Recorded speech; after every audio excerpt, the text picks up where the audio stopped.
Good evening and welcome to Apex Media, Apex News Above the Noise podcast. Thanks for joining us tonight. It's the end of a long week and it's kind of cold out there. I am Kyle Thompson. I'm joined always with my friend and colleague, Craig Blanton. How are we doing tonight, Craig? Doing great. Enjoying this cold weather, not one single bit. Oh my gosh, this is what we call second winter in Kentucky. So for those of you who are from here, you know exactly what we are talking about. Tonight, a major story out of Frankfort that could impact thousands across Kentucky, plus a big recruiting win for the Wildcats, a dominant local performance on the softball field, and obviously, and as always, a feel-good story to wrap up your week. So let's get right into it.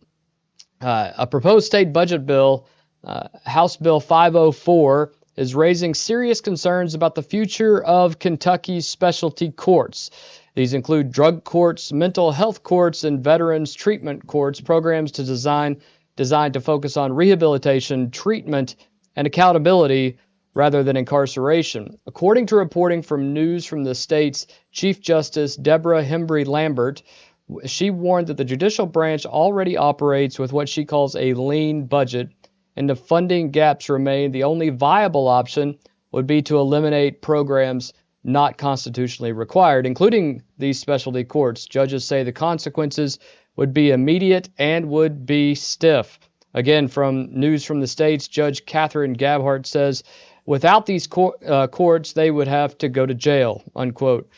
These programs currently serve thousands of Kentuckians, many dealing with addiction, mental health challenges, or transitioning from military service. And beyond the human impact, Craig, there's also financial reality. According to WBKO, incarceration costs significantly more per person than participation in specialty courts. It's about $16,000 a year, perhaps a little bit more. I think that's being generous per person, whereas you're looking at about $2,600 per year to have someone in specialty courts. The budget remains under negotiations. It's important that we discuss that. However, I will tell you, social media blasts and emails have been going out throughout the state today. A lot of folks really concerned. The budget remains under negotiation, but the outcome could reshape how Kentucky handles some of its most vulnerable populations moving forward. And Craig, I think you used to work in the sheriff's office, and obviously what I do on a daily basis involves what is going on with drug courts and those who are already involved with the court systems. But this could affect a lot of folks across the state, and it's got some judges and court personnel and administrative staff with the administrative office of the courts very, very nervous at this point. Which should have the jails nervous too. You know, we've got our jail that already operates at a multi-million-dollar loss. They're always at near capacity. Ours is due to be replaced. I don't know. I know we don't have the money for it, but where would they put all these if they're not going to send them to companies like you or rehab or wherever? What is the only alternative, jail? Well, right now in the state of Kentucky, they have drug courts in about 50 different counties. In those drug courts, there are about 3,000 participants across the state in a year. The drug court process is intense for those folks, and it's essentially a last chance effort for a lot of these folks to kind of get clean and get their lives on the right track. As some of the folks in these stories said, in fact, one of them was very clear. She works at AOC right now, that drug court saved her life. And I think there's a lot of folks, some of those who are very close to me and some very good friends of mine, who would agree that without fixing themselves, they wouldn't be alive today, and drug courts allow for that. The newest courts, the mental health courts and the veterans courts, which were started out as pilot projects just a couple of years ago, are an interesting new creation that they are using. Instead of sending someone, as you saw at the sheriff's office and we deal with on a regular basis in our court systems, folks who don't need to be incarcerated but have mental health issues. And perhaps the issue is not getting them sent back to local, regional, or county jails, but getting them the mental health requirements that they need. There's a lot, people always talk about the fact that in the mid 20th century, they closed a lot of mental health facilities, and so folks just went without. And so and all you have to do is turn on the TV and you can see a mental health, that we are in the middle of a mental health crisis here. Is this where, like when I was in the sheriff's office, we made a lot of runs to Eastern State? Is that what you're talking about? Yeah, exactly. And instead of having a court trial where you were determining innocence or guilt, you're simply trying to figure out what's the best next step for some of these folks and what can we do to help them at this point. And I think that's the emphasis that a lot of folks are trying to get. But unfortunately, if you just send them to jail, and if these programs close, I think it would be a great disservice to the individuals and their families. That's the families and friends of these individuals. Those are the ones who are hurt the worst, because the one thing you learn best while you're in jail is how to be a better criminal and not how to get better. Be a super criminal. And, they could end up like on Kensington Avenue in Philadelphia. There's 3 live cameras running 24 hours a day showing the fentanyl fold. You know what I'm talking about there? Oh, yeah, the fent fold. Yep. They're standing up, but they're like folded in half, literally. And Skid Row out in Los Angeles, I read an article in the LA Times that the population just keeps increasing. There's more tents, more open air drugs, more open air drug dealers. They just do the hand to hand, and police don't care. So, and with all these nut jobs that are killing citizens, they get let out of jail because there's nowhere to put them. You have the guy that stabbed that girl in the neck, that Ukrainian girl in the neck in wherever it was. I think it was Maryland. Maryland, and there's been many others that like you said, many others on the news that um, these mostly males, they'll push people in front of subway trains. They'll set things on fire. They'll set themselves on fire. They'll set other people on fire. I mean, it's just there's it'll never go if they bring back we called them insane asylums back then. The institutions. Yeah, the mental health facilities is the politically correct term today, but there's just not. I don't think there's money to build so many, and the worst part, there's not enough healthcare professionals, mental health care professionals, that could even staff the facilities, because you got to have a heart about that big to work with those kind of folks, just like you do at the jail. Yeah, I will also say, just like with anything, when you're talking about state budget concerns, that the budget is not done, and what has been proposed is not where it will end up. One of the things that the Chief Justice points out, and a lot of judges have pointed out, is that you're required to cover constitutionally required courts, right? So these are new courts. These are what they call specialty courts. So if your budget is being cut, the very first things that are going to be cut are these new courts, these new unconstitutional courts. And I shouldn't say it that way, but courts that don't fall under the Constitution as protected courts. So I see more homeless on the streets with this, I would assume. I would guarantee that would be something that would happen in some of your larger cities. I would also think that it would not benefit the communities, because some of these folks, their only avenue to get the help that they need is through some of these courts. I'm going to point out one of the very newest courts that they have is the Veterans Courts, something that is incredibly near and dear to me. Craig, we send kids 18, 17, sometimes 17 years old, 17, right. 18, 19 years old, and we send them to Afghanistan, and we send them to the Middle East, and we send them all over the world. And then after 4, 8, 10 years, they come back, and we just expect that they're just going to adapt to society.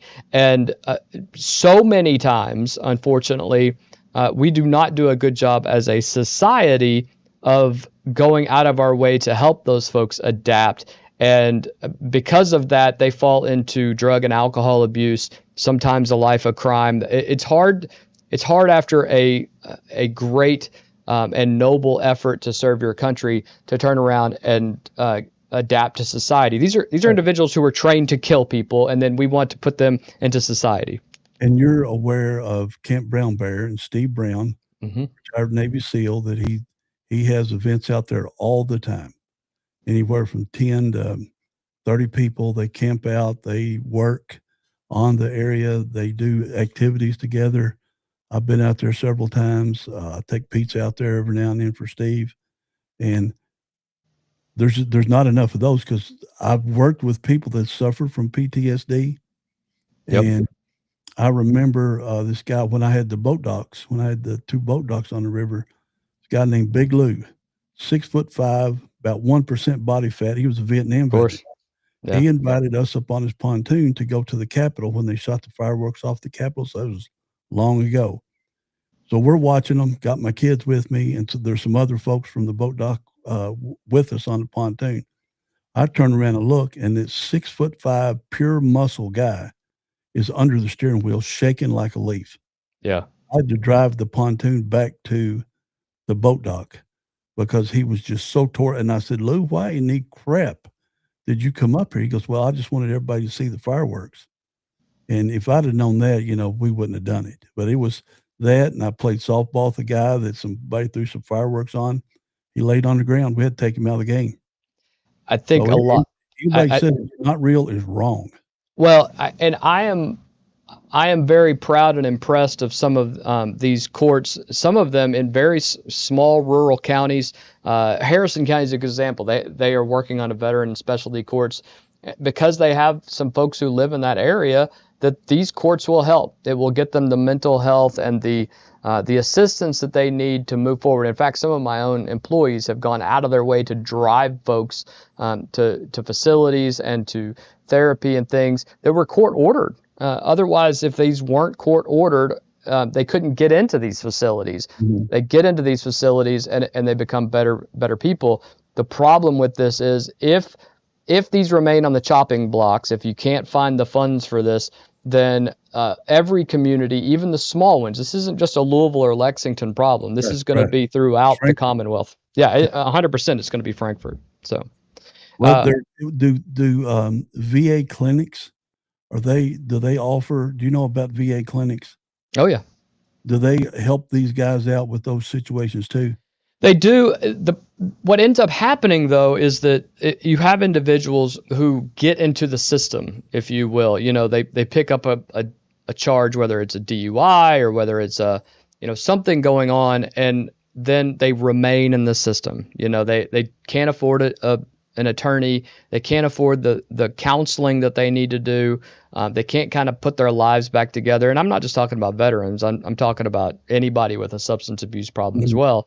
And these allow the courts to intervene. And so, like I said, you're not bringing someone in and saying, "Are you guilty? Not guilty? I'm going to sentence you to jail." It's more of a holistic approach. And listen, I am one of those guys who is very much not soft when it comes to how we treat individuals or what the reality is going to be for them. You know, you should face punishment, but there are some folks who genuinely need assistance. They need mental health and drug addiction rehabilitation assistance. And these courts were doing that. And unfortunately, you know, they could be facing the cuts at this point, and something that we definitely don't want to see.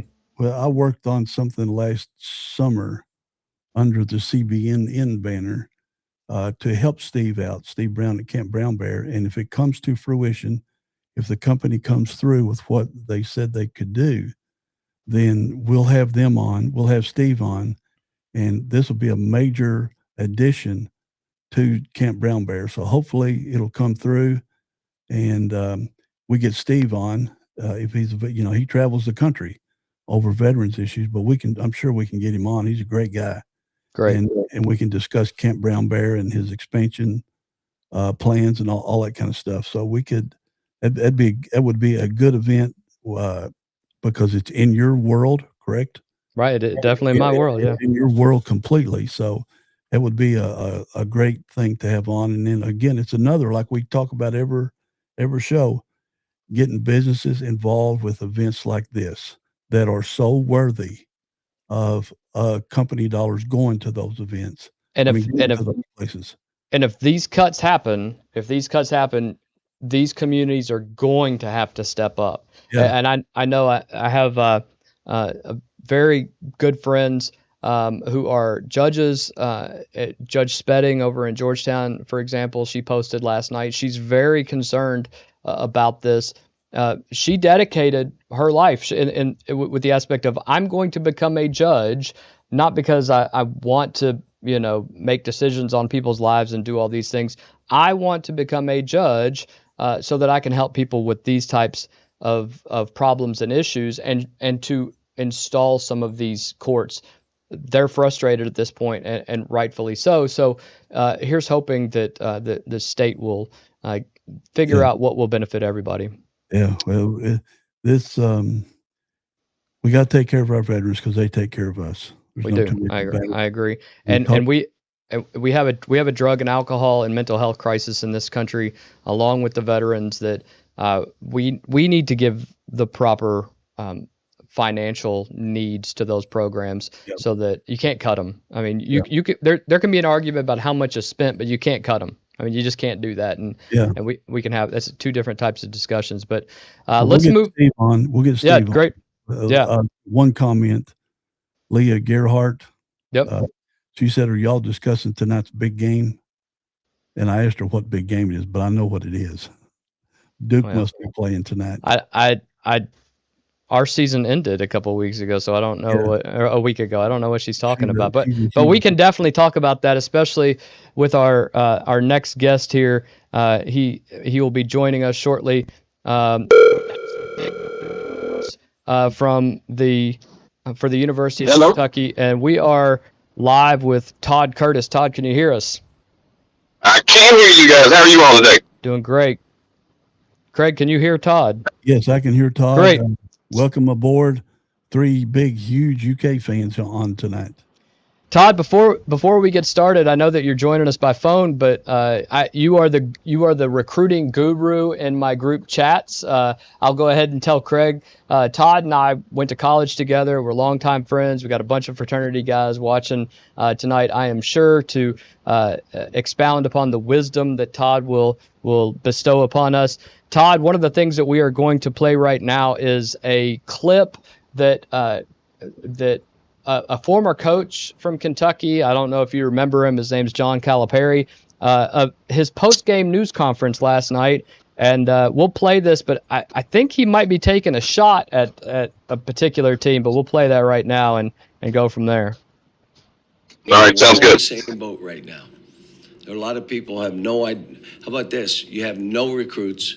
You have no idea who's coming back. You don't have the money you had a year ago. You do not. And now all of a sudden you're trying to keep guys, figure out who else out there wants to come and who wants to put like a bidding war, which we wouldn't be involved.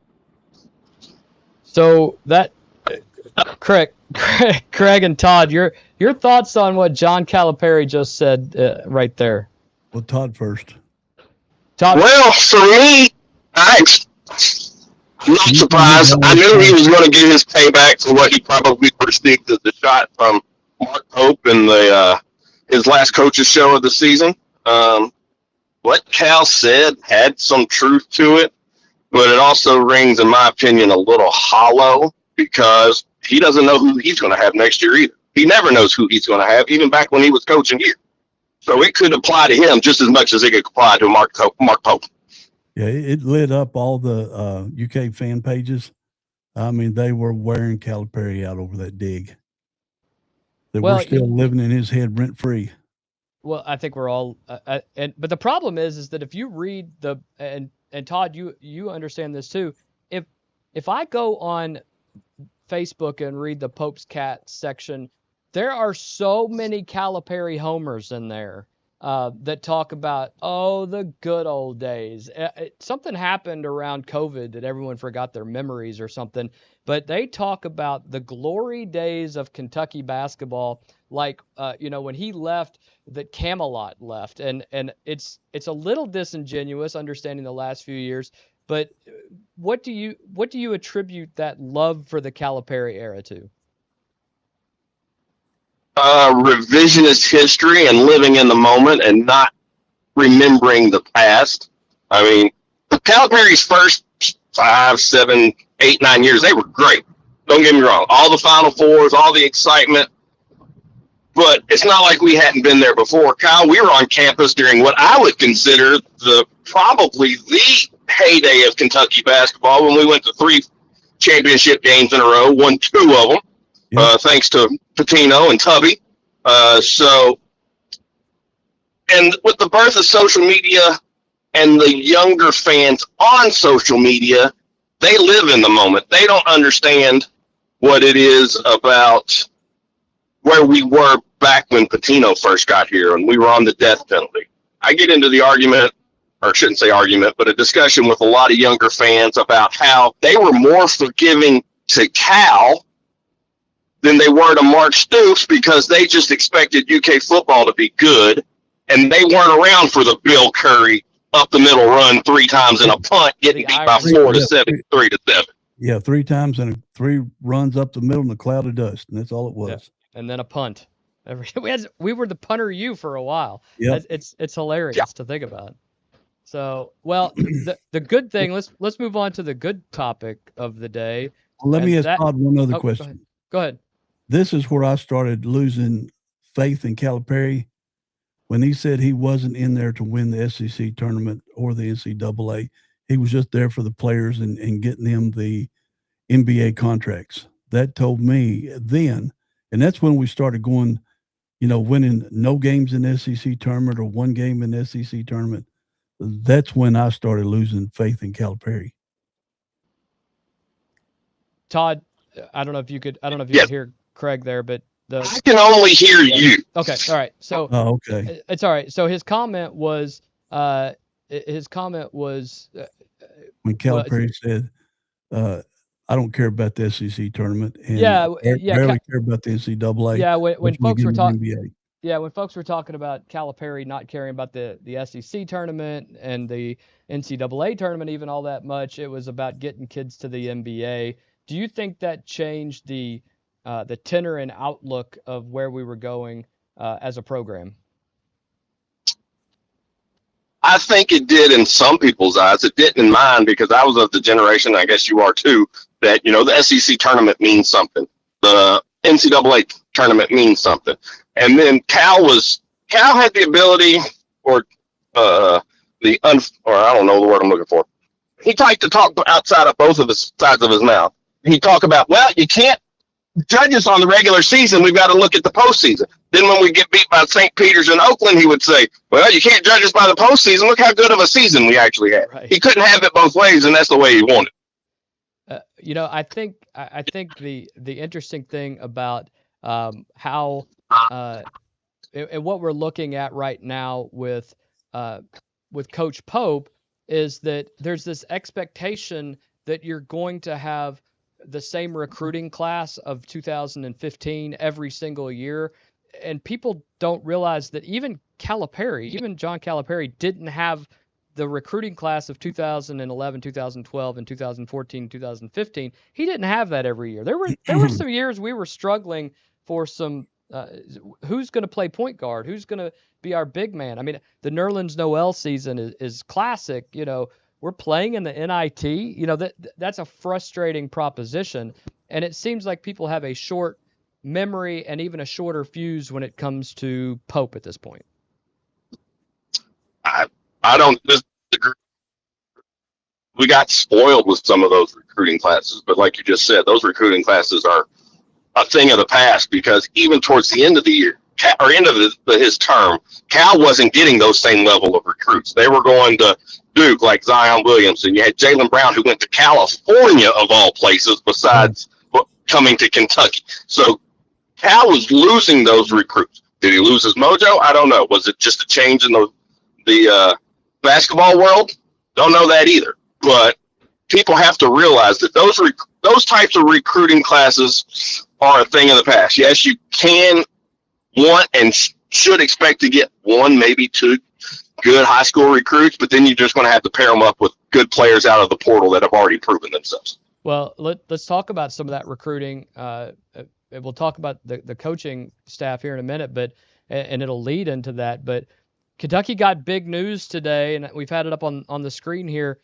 Point guard Mason Williams has committed to Kentucky. He originally committed to Jackson State and is the son of their current head coach and NBA veteran Mo Williams. It is Kentucky's first commit of the 2026 class, but he is a 4-star point guard, and I think that's the big news that comes out of today, that Pope's not done yet, and at least if this is the first step into what happens next, it's not a terrible first step. Of course, we'll talk about some of the others, but your initial thoughts on Mason Williams? I think it's a good get. Like you said, he's a 4-star. I know I saw people online griping that, well, he's only in the top 100 range. He's not in the top 20. Who cares? He has a good pedigree from his family. He's grown up in the game. So, yeah, maybe he's not going to come in and be a world beater the first year, but he's a good piece, and you can't have all world beaters. You have to have pieces around them that you can develop and build around for the future. So, and quite honestly, we needed a recruit, and a 4-star recruit is a good get when you haven't gotten any recruits yet. And he is the number 19 ranked point guard. He is the number 124 overall player in the 2026 Rivals industry ranking. And he's ranked by Rivals as the number 16 point guard, and as I said, the number 124th player in the 2026 class. He's not a slouch. No, absolutely not. He's a good quality player. How does this affect Jasper Johnson? And earlier this week, well, I should say after the game on Sunday, Jasper's uncle Derek Johnson made a lengthy social media post basically dogging the fan base, saying he didn't have enough opportunities on the court. Craig, I think you said he played 412 minutes this year. Yeah. Averaged 3 points or something during those Yeah, minutes. 421. And But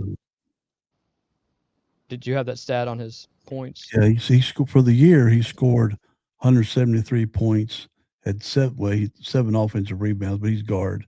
Yeah. But he didn't on the defensive side. He had 35 turnovers and only 5 steals.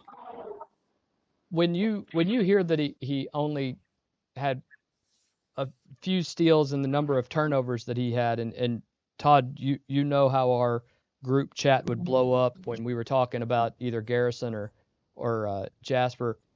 When you saw the negative 9 point turnaround differential plus minus -9 that he had in his 1 minute of play in the first half on Sunday, what did that tell you about the future of Jasper Johnson, especially now with Mason Williams?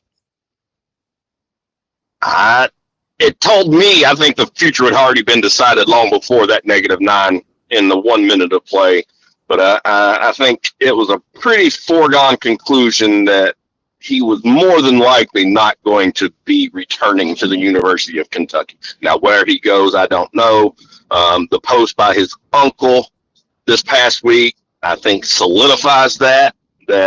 So I don't think the signing of Mason Williams has any bearing whatsoever on what Jasper Johnson was doing.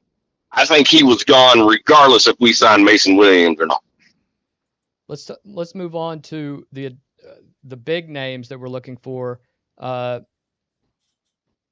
Tyron Stokes. I mean, it seems like that's the only name that folks are talking about right now. There's a whole class of high school graduates that we're looking at, but Tyron Stokes is the only name anybody wants to talk about.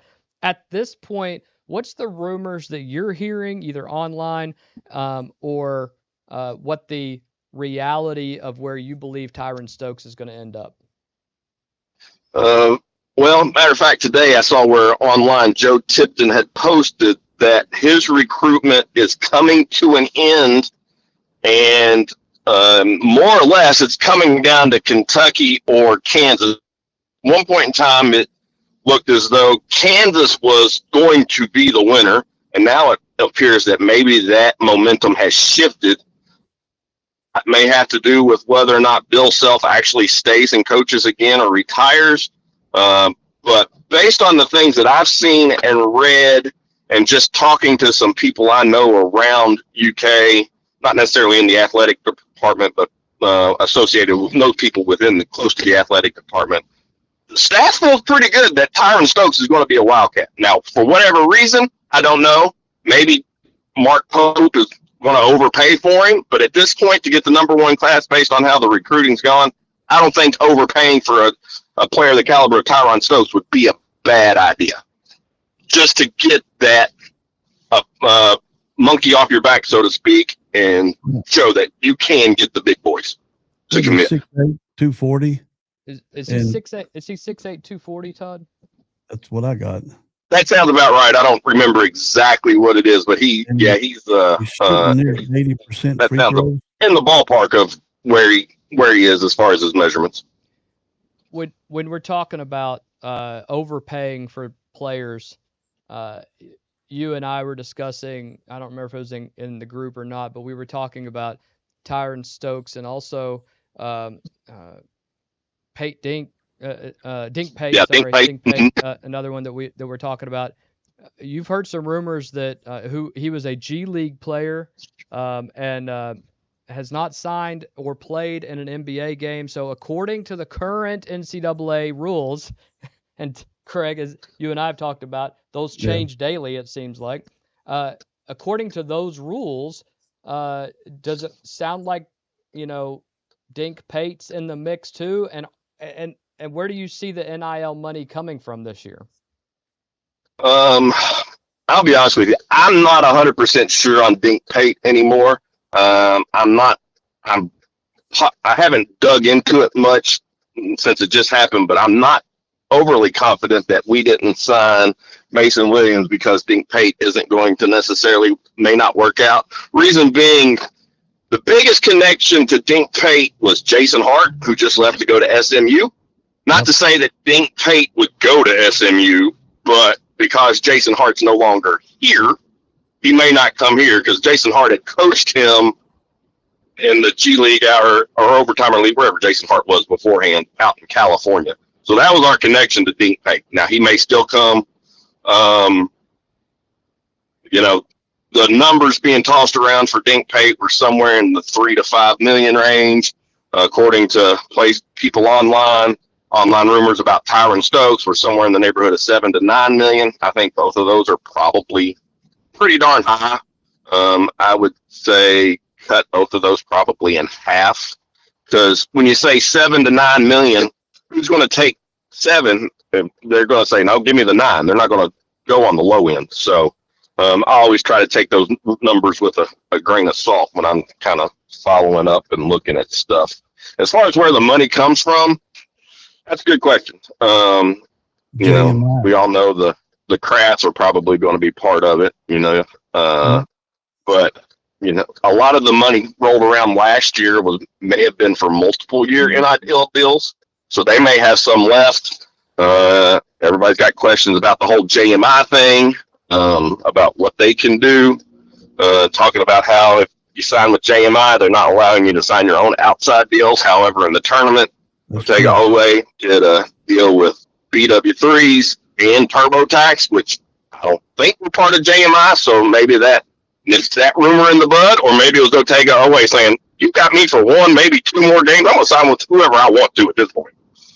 Yeah, I read a lot. I know he can't hear me, but I read a lot on JMI. They've signed with UK through 2040, a $450 million contract. But on all the proceeds that JMI brings into UK, 80% of them are going to go to the basketball team. So that money, whether it's the Crafts that are funding all this NIL, sounds to me like a whole bunch of it is through JMI. And did I lose you? No, just tell him I'm talking. No, Craig's adding some stuff right now. Yeah. And okay, just making sure.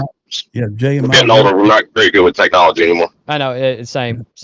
JMI is working with about 200 different companies. They're trying to get the players to sign with. They're saying they're not stopping them from signing other players to NIL contracts, or like signing with Da Vinci's Pizza or something. But in reality, they're not. They're not allowing it to happen. And JMI is trying to tighten it up because they're trying to make as much as they can. And Barnhart said he's wanting to protect the integrity of the program over who they're signing with. That's why they've got those 200 different companies that want to work with the players. There's a whole lot about JMI, and we just might as well get used to them because they're at UK through 2040, and there's nothing to change it. I mean, obviously the reason that the JMI deal is what it is because it is centered, founded, based in Kentucky. I mean, it is what it is, whether anybody wants to say that out loud. It's kind of Kentucky's past at, dealing with NIL and things of this nature. But, as with anything, there's any way to get out of contracts and things of that nature. I think there will be a metamorphosis of what JMI is, and I think it'll be forced on by the university, putting the pressure on them at some point. I don't think the current method by which, and I'll point out that JMI does work with 12 other universities, but there's 300 universities out there. So I mean, it is heavily focused on the University of Kentucky, and a lot of the folks who worked at the University of Kentucky athletic department actually work at JMI. So it's just a reality of what it is. Todd, do you foresee there being $22 million to spend on UK recruits next year? No, I think that number's elevated, and I go back to, I'm not even sure that's actually what we spent this past year. I know that was the number that was thrown around. Listening to Mark Pope, he was very careful in the way he phrased it when he said in his coach's show we will have enough money to get the players that we want. Now, he's said that specifically because maybe the players he won't cost as much as the high-profile players that the fans want. Don't know. So I mean, of all the things about Mark Pope, good and bad as far as his coaching, I feel like he's trustworthy. So I feel like if he thinks we're in a good position to field a team and get the players that he thinks fits the what he wants to do, then I believe him. We just have to see. He also said we had the keys to Ferrari this year, and we saw how the season went. Well, and I think just wrapping up the NIL talk, you know, I know that the $22 million number was thrown around. No telling where that number came from. Probably was, you know, a few $1 million less than that. But I know we were not the highest paid team in college basketball, and there's been all sorts of discussions about who those teams were, whether, you know, it was Florida, Michigan, other teams like that. And obviously other schools are going to go negative on Pope, saying, well, what has he done for me lately? And what can he do for you to get to the league? I think, and tell me if I'm wrong, getting to the league necessarily isn't the end all be all that it used to be. You know, some of these kids know they're mid tier, you know, or as my kids would say, you're mid. They know they're not going to be a draft pick, right? But if they can make $3 million a year playing basketball somewhere, that's a heck of a lot of money, right? Oh, absolutely. I think you hit the nail on the head. I mean, getting to the league's important, but the ones that are going to make the league are going to get there, whether they play for Kentucky, Arkansas, Belmont, or Jackson State, or whoever else. The players that will make or break your success will be the ones that you can get that are the Andrew Carrs of the world, like we had last year. The Jackson Robinsons, although he seems to be blowing up in the G League right now. Those kinds of players are the ones that will determine your success, and those are the ones that want to make as much as they can make while they're in college because they know that's what their payday and where their payday is going to be. And a name like Kentucky is going to put a lot more dollar signs in front of them than some other schools out there. Let's talk about, we'll start with the players before we go to the coaches, but who do you see coming back? I know that this is the time of year where folks say one thing because the game just ends, and you have a lot of emotion. But who do you see returning in the blue and white next year? I think for certain, well, he's already announced Reese Potter, but not that he's going to be a difference maker, but he'll be back. I think Cam Williams will be back. I think Colin Chandler will be back. Boy, I hope so. I think Malachi Moreno will be back, but he's going to require some payments. His post-game comments, Craig and I, you and I talked about this, Craig. His post-game comments gave us some great pause when it came to whether he's not ready for the league. I don't think he's going to go to the NBA draft. I really don't. But do you see him requiring a bag to come back? I see him, yes. At the SEC tournament a couple weeks ago, talked to some people down there who were a lot more connected than me, and they said he has already been approached by many high-profile programs with a high dollar figure. So I think he'll stay around because he grew up being a Kentucky fan, and his family's here in Georgetown. But he's not going to stay for free. They're going to have to pay him some money. Now, he probably will take a bit of a discount and not take as much, but they're going to have to use Mark Stoops' word, pony up. Do you see his grandmother lives here in Frankfort. Yeah. Do you see Reese Potter and Braden Hawthorne being impact players next year if they stay? I think Braden Hawthorne can. I mean, he was a top 30 or 40 recruit when he signed with Kentucky last year. He's just skinny. He needs to get in the weight room. Hopefully he's in the weight room now. But I think he can have an impact. Reese Potter, I honestly don't know. I know he had a good freshman season at Miami of Ohio, but Miami of Ohio is a lot different than Kentucky. So I think he could possibly be a good backup, and maybe he'll surprise me but I've never seen 10 seconds of footage of him actually playing, so I have no idea, honestly. Well, it will end on our group chat's favorite player. Do you see Brandon Garrison coming back to Kentucky? I have honestly no clue, because you never know what you're going to get with Brandon Garrison. We've said that every game after game after game. I saw a rumor online that he might follow Jason Hart to SMU. I know he loves Mark Pope, and Mark Pope loves that kid also. So anything he does would not surprise me. Stay, transfer, decide he's not going to play basketball anymore and go join the circus and be a clown. Nothing he does would surprise me. All right, let's talk real quickly about the coaching staff. We already have the first exodus, as you mentioned. Do you see any of the other coaches leaving, and who do you see coming into the staff based upon who you've talked to? The next most likely person to leave is Mark Fox. I don't have any info on as to why, but he seems to be the one that online that the chatter is the most about. Cody Feger and there's one other coach, I can't remember who it was, have contracts that are still active. The other coaches all have contracts that are expiring this offseason, sometime over the next month or two. So that is something to look at, because that might determine who's going and who's staying. Alvin Brooks probably stays, but it wouldn't shock me to see him go. I know there needs to be some changes.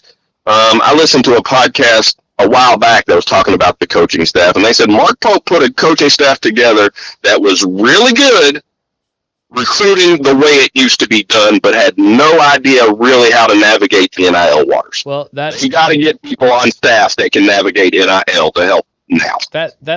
I'm not sure that anybody is an expert at that yet. I think everybody's trying to figure that out. But that leads to the next question. There's been some talks about there may have been some Crawford sightings on campus, and whether he and maybe another a former UK player may be joining the staff. What have you heard about that? I think the Crawford rumor was put together or kind of put out to pasture today. I think that's been determined to be nothing but a rumor. Okay. And as far as another former Cat on staff, I've heard those rumors, everybody from Scott Padgett to even potentially Rajon Rondo. Again, I don't know how much validity there are in those rumors. Well, Rondo has a son that just finished his 8th grade season and took his team to the Final Four of the state at the Sweet 16 at Rupp Arena. That would not be a terrible long-term decision to bring Rondo on if Pierre decides to stay close to home and go to his dad's alma mater. I will also say Pete Thamel just had something come across. I'll see if I can see what it was. The NCAA's appeal to the Mississippi Supreme Court in the Trinidad Chambliss eligibility case has been denied.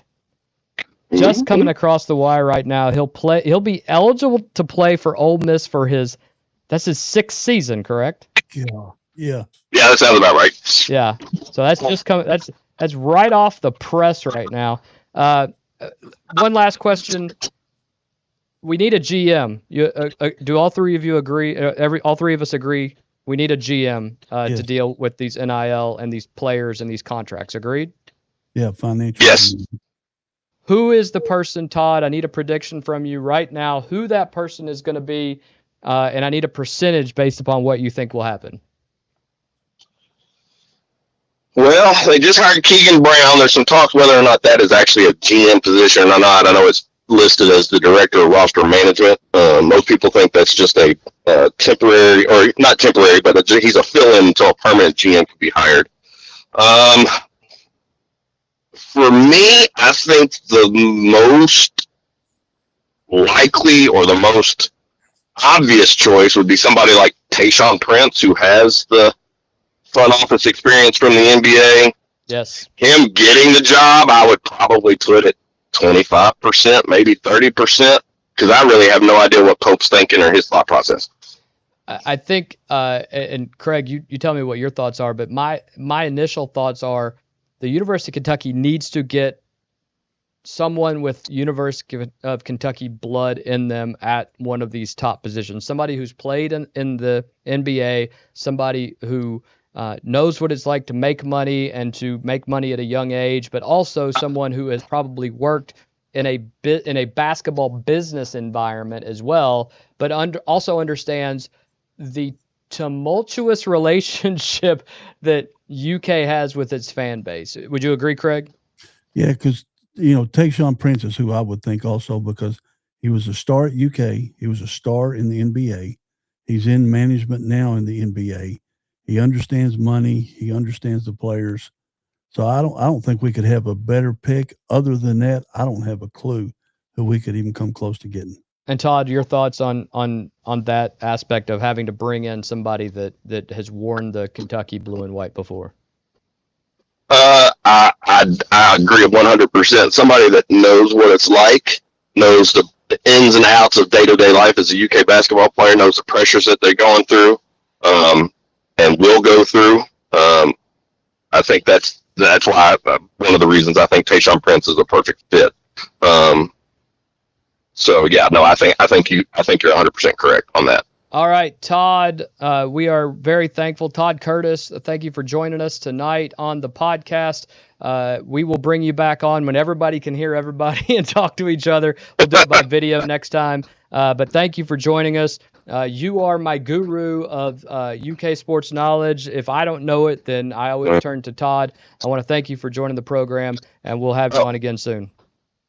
It was a lot of fun, Kyle. I really appreciate it, and I hope you didn't oversell me and my knowledge. It's impossible to do so, but we will make fun of you later in the group chat. All right.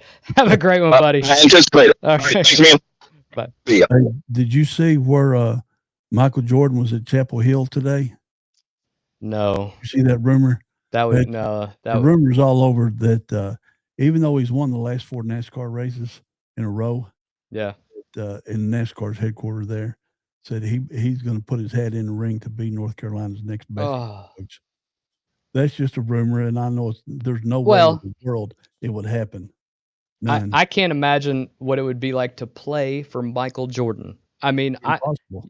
You've watched all of the documentaries like I have, and you've seen all of the stories.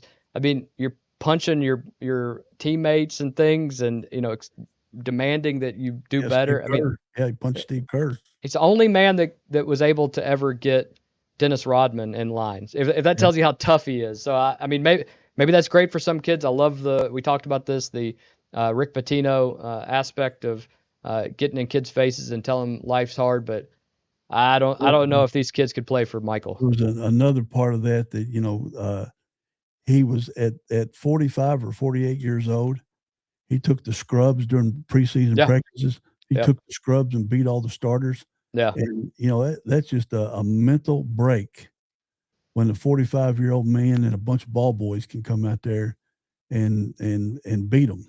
And then he talked trash about him for days. And of course he would. Yeah. It's brought back up again today with the rumor of him going to North Carolina and said, at 60 years old, he's going to put the shirt back on and start playing these 18-year-old kids again. Well, I tell you this much, there's no confirmation that. What's that? I'd love to see it just for the fun of it.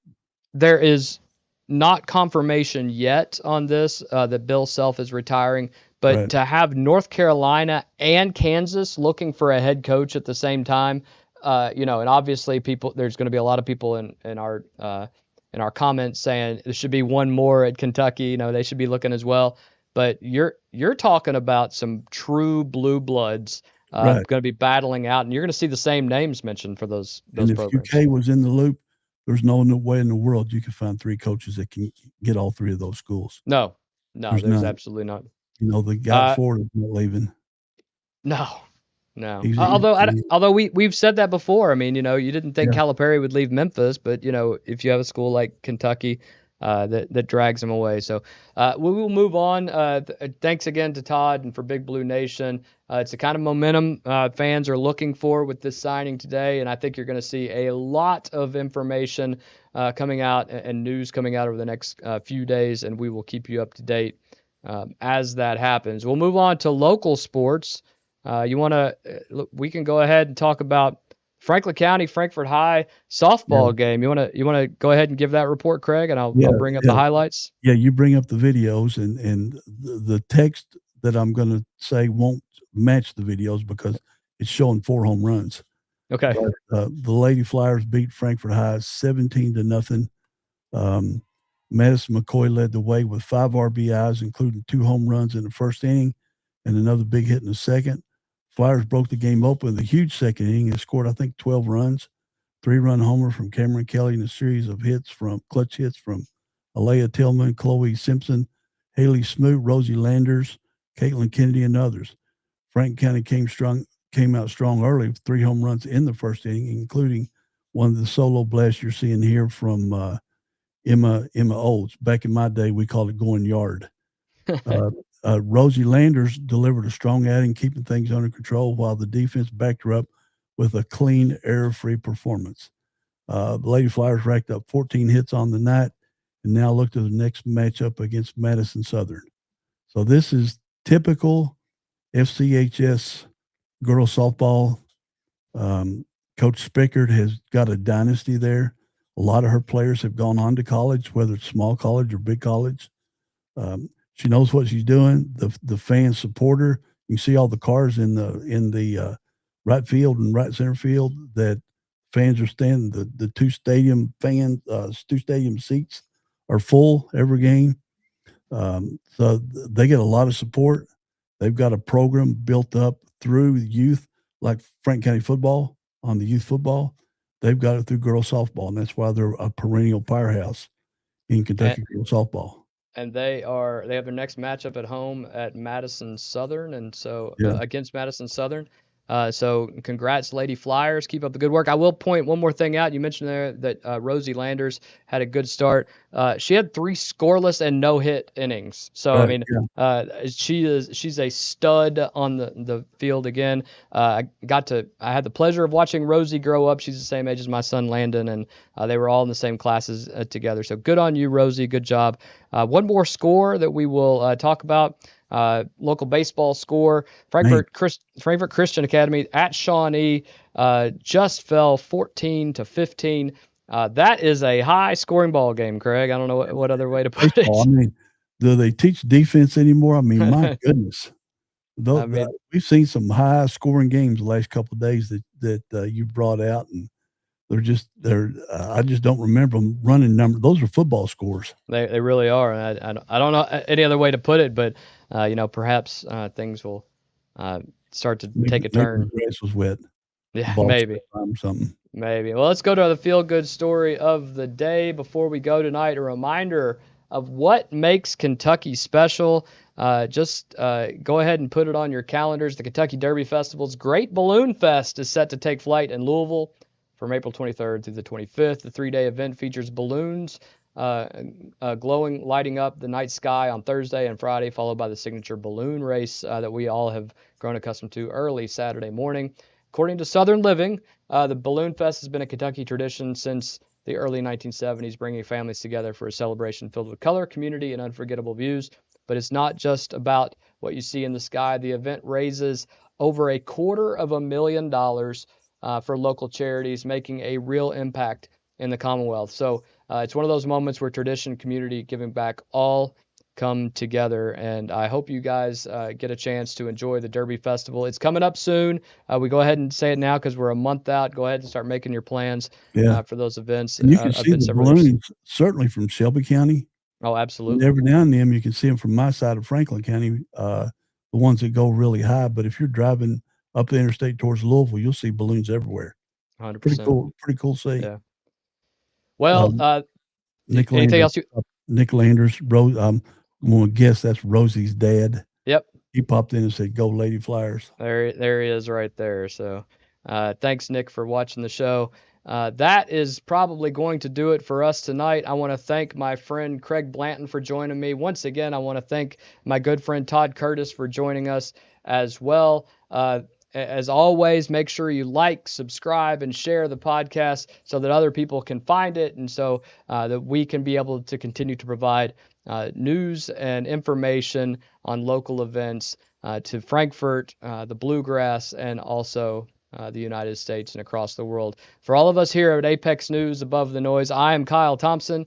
This is Craig Blanton. We hope that you guys all have a wonderful weekend. We will see you Monday, 5 o'clock. Have a great night, everybody.